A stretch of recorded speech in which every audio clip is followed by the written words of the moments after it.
você está pescando, ele aparece, some os peixes. Às vezes a gente está pescando, aí toma um susto muito grande que sai um monstro respirando. Monstro? É um gigante, ele pesa muito. Tem peixe de 100 e tantos quilos, mas tem maior, hein? Ele é até bonito, que eu já vi alguém pegar uns desses daí, ele é muito bonito, é muito colorido. É um bicho bonito, hein? E brabo. Esse gigante, ó, rapaz, ele é voraz. Esse monstro tem nome, pirarucu, que em tupi significa peixe vermelho, uma espécie amazônica que veio parar aqui no interior de São Paulo, na divisa com Minas Gerais. Como? Nadando é que não foi. Ninguém sabe ao certo como isso aconteceu, mas tudo indica que essa história começou lá atrás, há quase 20 anos. Aqui tem várias represas em fazenda e tinha um criador que é a 70 quilômetros daqui onde nós estamos. O que aconteceu? No período de chuvoso, a 2004, 2005 aconteceu isso. Choveu tanto aquele ano que transbordou a represa dele. E ele estava com 180 matrizes, elas desceram tudo para o rio, que é a represa nossa de Rio Grande. E foram povoando. Hoje, a quantidade é imensa de pirarucu, tanto fiote, alevino, pirarucu produzindo, outros desovando, então perdeu o controle.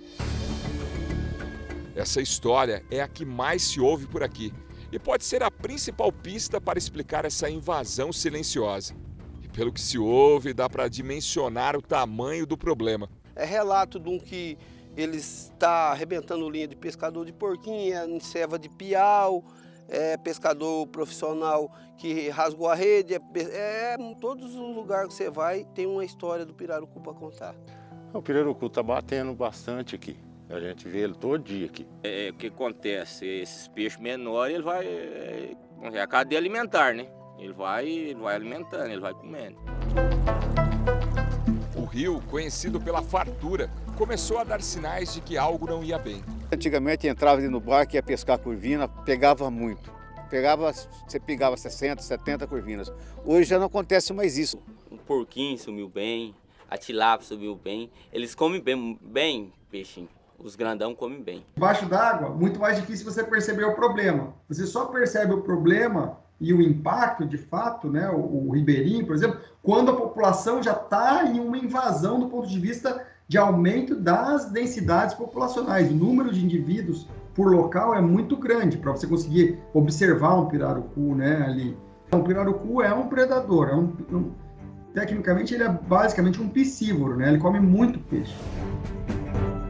Em Água Doce, o pirarucu é o maior peixe de escama do mundo. Pode chegar até 3 metros de comprimento. É um bicho pré-histórico, de uma família com mais de 100 milhões de anos. A espécie tem 2 aparelhos respiratórios, um para respirar dentro d'água e um outro que funciona como um pulmão. O peixe sobe para pegar oxigênio até a superfície. É nesse momento que o pescador descobre onde está o pirarucu, porque forma um rebojo. Quanto maior o pirarucu, mais o peixe aguenta debaixo d'água. A espécie pode ficar até 1 hora submersa. A maturidade sexual do pirarucu ocorre por volta dos 4 anos e meio. Durante a incubação, a fêmea permanece no ninho, enquanto o macho fica em volta protegendo os ovos, que vão eclodir entre 8 ou 10 dias. A fêmea abandona a prole com 1 mês de vida, mais ou menos, e os filhotes ficam aos cuidados do pai, que ensina como se alimentar e respirar. O macho protege os filhotes por 3 meses. Eles vão cuidar e alimentar os filhotes, né, em áreas rasas, que é onde os alevinos de peixes migradores, por exemplo, dourado pitapica, vai acontecer competição direta. Só que você vai pegar a competição de indivíduos juvenis que não tem os pais cuidando, contra outros que tem o pai grandão lá do lado cuidando. Então, quem que vai vencer essa competição?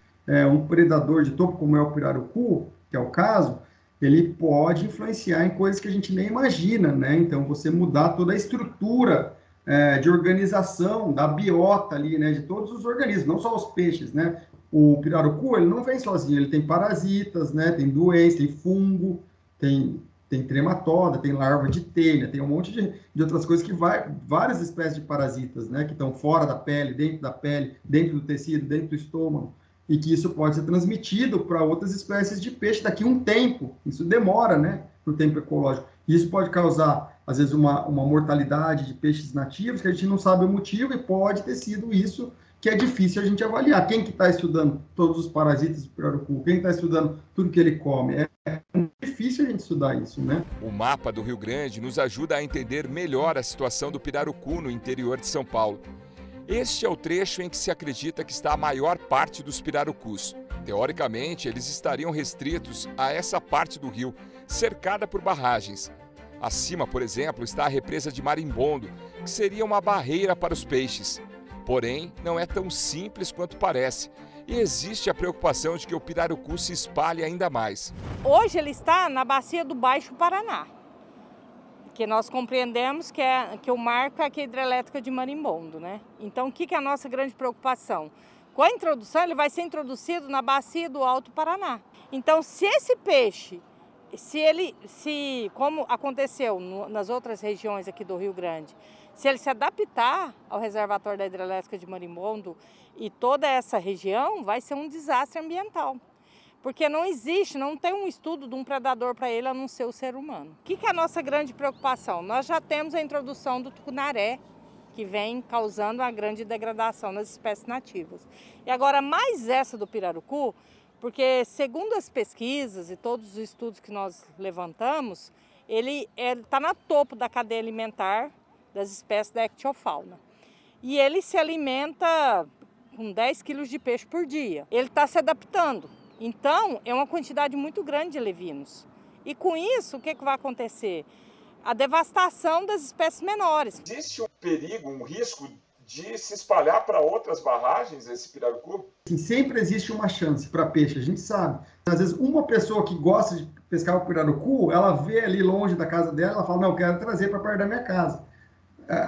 Eu já vi pessoas fazerem isso. Então é uma preocupação extrema, a gente ainda não sabe como desenvolver aí políticas públicas, o que fazer para poder estar barrando o crescimento, né, aumento dessa população, caso ele entre para a bacia aqui da hidrelétrica, da bacia do Rio Grande, na hidrelétrica de Marimbondo. No município paulista de Icém, onde fica o reservatório de Marimbondo, a representante dos pescadores e diretora da Federação das Colônias do Estado de São Paulo diz que falta informação sobre o assunto e que ninguém sabe como lidar com essa invasão biológica.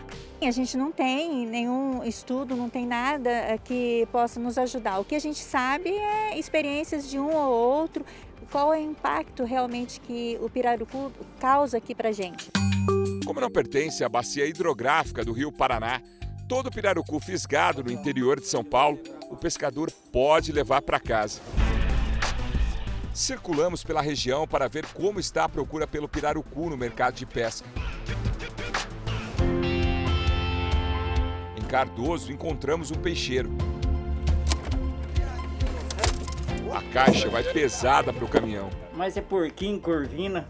E o senhor compra pirarucu por aqui ou não? Não, por enquanto ainda não.